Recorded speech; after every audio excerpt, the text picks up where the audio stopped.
getting back to normal. But before we do that, let's just sort of see, let's step back and remember where we're at. Texas, as of today, is officially in phase one. They're beginning to reopen. Businesses can start going back at certain capacities, and we can start moving in that direction as well. And so we're praying. We're praying that continues to move, that the number of cases continues to go down, because we want to be praying for the good and for what is best for our state and for our community. So that's what we're praying. We want this to go well. And we're praying that over the next 2 weeks, we'll continue to see decreased numbers and better, and just get a better idea of where we're at. And so for that reason, our tentative opening date is May 17th, right? Now, when I say tentative, it's completely dependent upon making sure everything continues going in a positive direction. Right now, we're tentatively seeing things continue to get better, but if we see things get worse, that will change. So we're praying again, May 17th, that's when we'll be open. But I want us to be careful here. We're going to have to work on a principle of crawl, walk, run.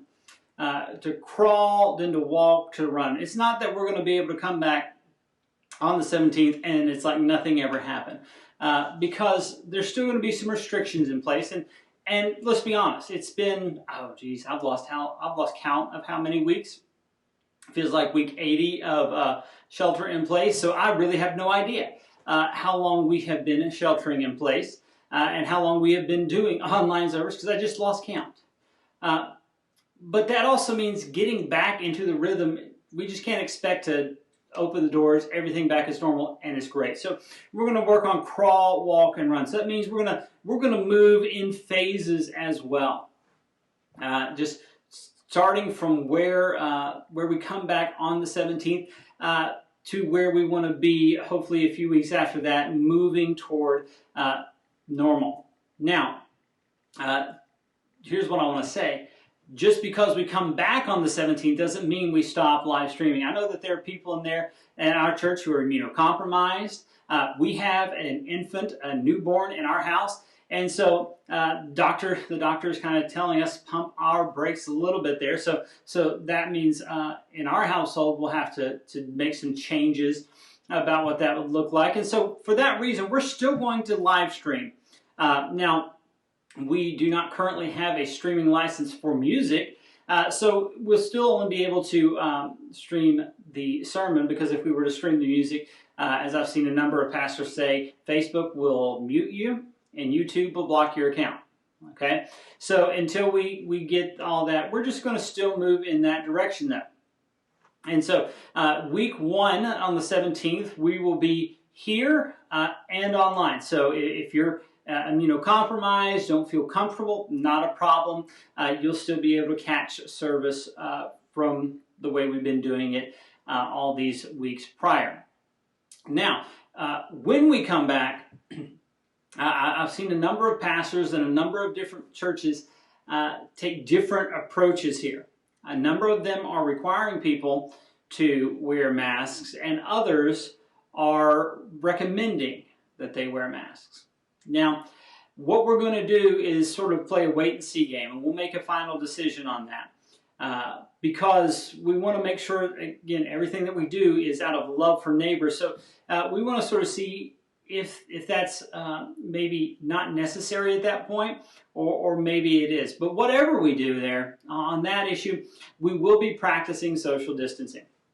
We will be using every other pew. I've actually debated doing every other pew because, as you know, the pews are really packed together here, and basically I can't walk through without banging my knees at least twice. So, but we're going to practice social distancing, and that means it'll be people together in the pews, but it'll have a pew between them, and it'll be 6 feet between households. Now, the good thing is, with our current sanctuary setup, we can, even if we cut our sanctuary, potential sanctuary seating down to less than 50%, we still have room for a good number of people, for over 100 people. So we've got plenty of space there. We'll just be spread out. And some of you already practice social distancing. You like to be back row Baptist. That's beautiful. And so we won't have to worry about it there. But just to think about how this will look then. Now, that's just kind of a rough sketch. We're going to have hand sanitizer and stuff put in place. But what we need to think about is the between now and then. Okay? As you can look behind me, that is not how the stage typically looks. It's because we've had to make some changes to live stream. Here's one of the things that everybody is basically finding out. Our church building was built in a time when live streaming was not a word, right? Not a consideration. And in a lot of places, even amplification, that was a secondary consideration. And so we have to get that going. We have to make sure that our current snake for our AV equipment that was downstairs now has to come up here so that it can be next to our camera so that we can stream it. So we're going to have to work through that. We're going to have to run that cord. We're going to have to run a couple other cables to make sure that it'll still be stable no matter where we're at. And so that's one of the big things that we have to do. But we also have to think about the fact that, guess what? We have a building that has been sitting empty now for 6-8 weeks, largely unused. And so if you think about, you go on vacation, maybe for a week, you come home and oh man, it's kind of like the dust settled in a couple of places. You got to do that. We're going to have to get our church back in order.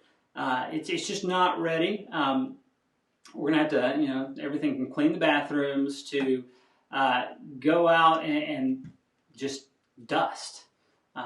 It's just all that stuff that goes along with it. Now, fortunately, in our rollout here, the first couple of weeks, it will only be service. There will be no small group Bible studies because that's putting people in a smaller room there.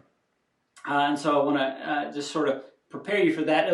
We want to make sure that we're rolling out in a kind of clear way there. But right now, that won't be until we reach the next milestone. Then we can say, okay, safely, clearly, we can put people in those smaller groups, in those smaller rooms to do that.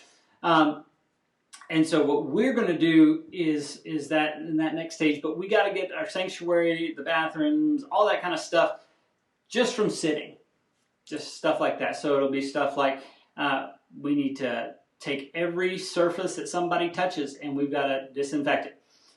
We'll have to do that between every week. That's kind of the standard that's been put out there that we're going to have to follow moving forward. We're going to have to be ready to go in and clean every week.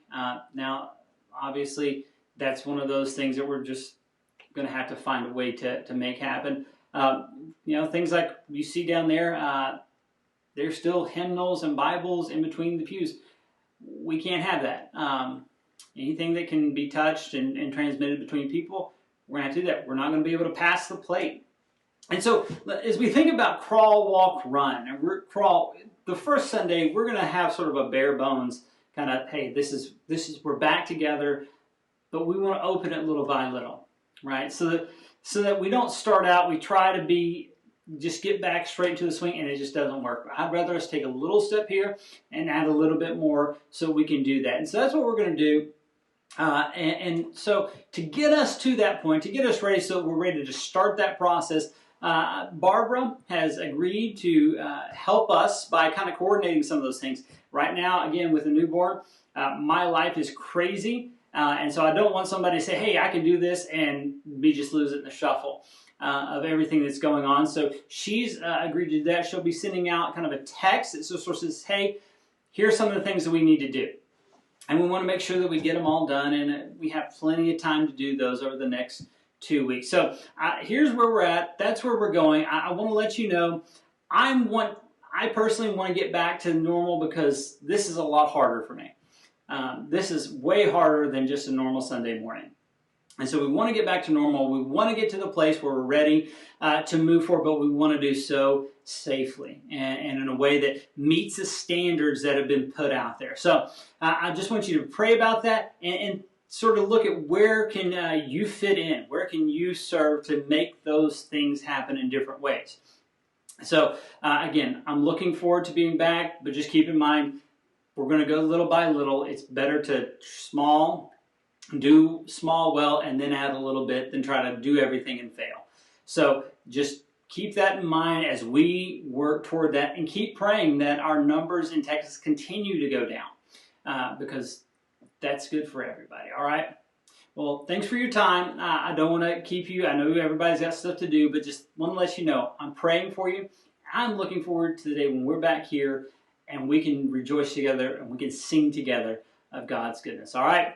Well, thanks so much for your time. Have a great day, and I will talk to you later. All right?